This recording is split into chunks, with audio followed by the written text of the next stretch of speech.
रवि नाम का एक लड़का दिल्ली की किसी फैक्ट्री में सफाई का काम किया करता था। उसके घर से फैक्ट्री करीब 5 किलोमीटर दूर थी।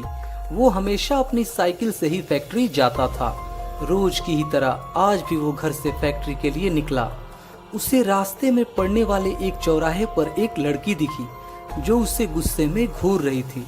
लड़के ने भी उसे देखा और फिर मुंह फेर कर फैक्ट्री चला गया।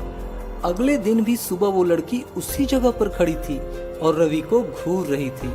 उसने पलट कर लड़की को नहीं देखा और सीधे अपने काम पर चला गया। रोजाना इसी तरह हफ्ते भर वो लड़की चौराहे पर खड़ी होकर रवि को घूरती थी और रवि उससे अनदेखा करके फैक्ट्री चला जाता था। करीब 7 दिन बाद जब रवि फैक्ट्री जा रहा था तो उसे वो लड़की उस जगह पर खड़ी नहीं दिखी।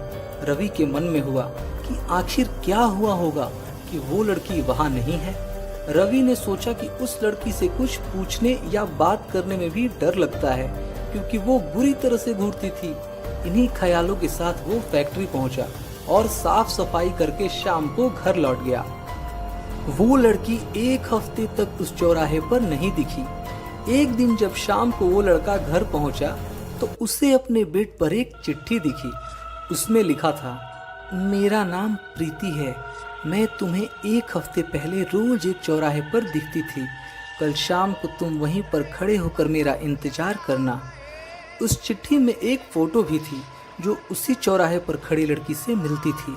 लड़के के मन में हुआ, आखिर इसे मेरे घर का पता कैसे मिला होगा और ये चिट्ठी मेरे बेड तक कैसे पहुंची होगी। इसी सोच के साथ वो सो गया। अगले दिन उठकर जब काम में जाने लगा तो उसे चिट्ठी वाली बात याद आ गई।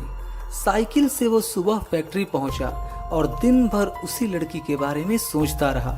शाम को वो उस चौराहे पर पहुंचकर उस लड़की का इंतजार करने लगा।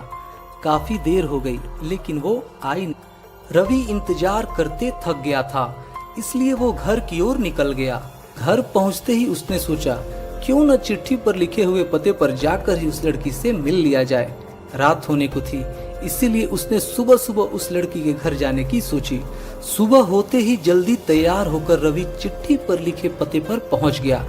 वहां जाकर जब उसने घर की घंटी बजाई तो एक बूढ़ा आदमी बाहर आया। उससे रवि ने कहा कि मुझे प्रीति से मिलना है।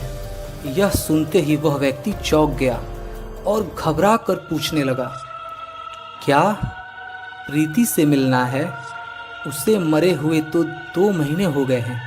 तुम्हें अब उससे क्या काम याद आ गया? यह बोलते बोलते बूढ़े की आंख भर आई और वो रोने लगा। और ये सुनते ही रवि के होश उड़ गए। डर के मारे शरीर कांपने लगा। किसी तरह खुद को संभाल कर रवि घर पहुंचा और चिट्ठी को जला दिया। उसके मन में कई तरह के सवाल उठने लगे।